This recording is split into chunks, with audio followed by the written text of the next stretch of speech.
Welcome to Behind the Scenes at Corporate America. I'm your host, and today we're diving into a tale that's as juicy as it is cautionary. A story of ambition, entitlement, and how sometimes getting what you want comes with a hefty price tag. If you're new here, hit that subscribe button so you don't miss out on more stories from the front lines. It all started at a large corporation where I work as an executive support technician. My team and I are the tech lifeguards for high-ranking executives and their administrative assistants. We have the power to bend rules and cut through red tape, but with great power comes great responsibility. And sometimes, it feels like we're walking on eggshells around certain individuals. As the release of new iPhones loomed, our department braced ourselves for the inevitable flood of requests. The rule was clear. Upgrades were prioritized based on hierarchy, meaning the CEO and his inner circle got priority. But for those lower down the ladder, well, let's just say patience is a virtue in this business. Monday morning dawned with an EA from one of our mid-level executives demanding new iPhones for both her boss and herself. She had recently received an iPhone 7, but she argued that as his right-hand woman, she needed to be on par with him. The request was denied, but the seeds of discontent were sown. Tuesday arrived with a bang, literally. A tech support ticket came in. iPhone won't turn on. When we investigated, it became apparent that this wasn't just a technical glitch. The phone had been dunked in water and was cracked to boot. The EA's story? She dropped her iPhone into her water bottle. I called my manager over and together we assessed the damage. Water dripped from the screen as we wiped the device dry. It was clear what needed to be done, a replacement.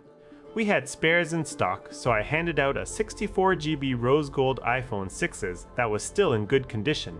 But this wasn't the end of our troubles. The EA's behavior became increasingly erratic. She threw her weight around, berating my team and me for not giving her an iPhone X.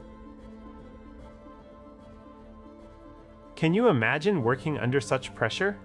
It felt like we were walking on thin ice every day. The next incident was a game changer. We received another support ticket reporting that the replacement phone had been damaged beyond repair. This time, it wasn't just water or clumsy handling, it looked deliberate. We decided to dig deeper and found surveillance footage of the EA descending a flight of stairs with her new iPhone in hand. The video showed her dropping the device repeatedly as she descended each floor, smashing it against steps and walls until it was unrecognizable. She then ascended back up, leaving behind the trail of broken technology. We were shocked, but our shock quickly turned to anger when we realized this wasn't an isolated incident. Another camera caught her running over her laptop with a rolling chair during a fit of rage. Enough was enough. We compiled the evidence and headed straight for HR. The personnel director listened intently as I detailed the abuse thrown at my team and me, along with the video footage showing the destruction of company property. Her face hardened as she took in the extent of the damage. The decision was swift. This EA had crossed a line by damaging company assets deliberately. She wasn't just fired, her accounts were disabled immediately, and HR moved to remove her from the premises. Wednesday morning saw the fallout begin. The security office flagged her badge, preventing her entry into the building. When she attempted to enter around 7,000 AM, it didn't work. Security escorted her directly to HR's offices, where two members of HR would lead her out of the building by 8 AM sharp. As she was being led away, I happened to be on the second-floor balcony overlooking the entrance area. She looked up and caught my eye, cursing me before security escorted her out for good. It was a moment that left everyone shaken, but also relieved. The phones, laptop, and other equipment were handed over to legal as precautionary measures.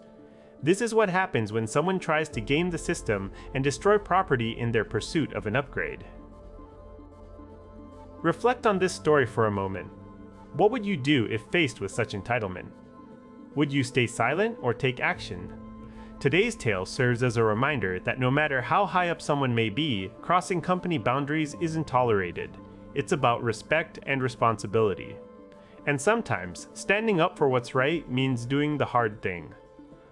Thanks for tuning in to this episode of Behind the Scenes at Corporate America. If you enjoyed today's story, hit that like button and share it with your friends. Don't forget to subscribe for more behind-the-scenes looks at corporate life, because every day brings a new tale from the trenches. See you next time.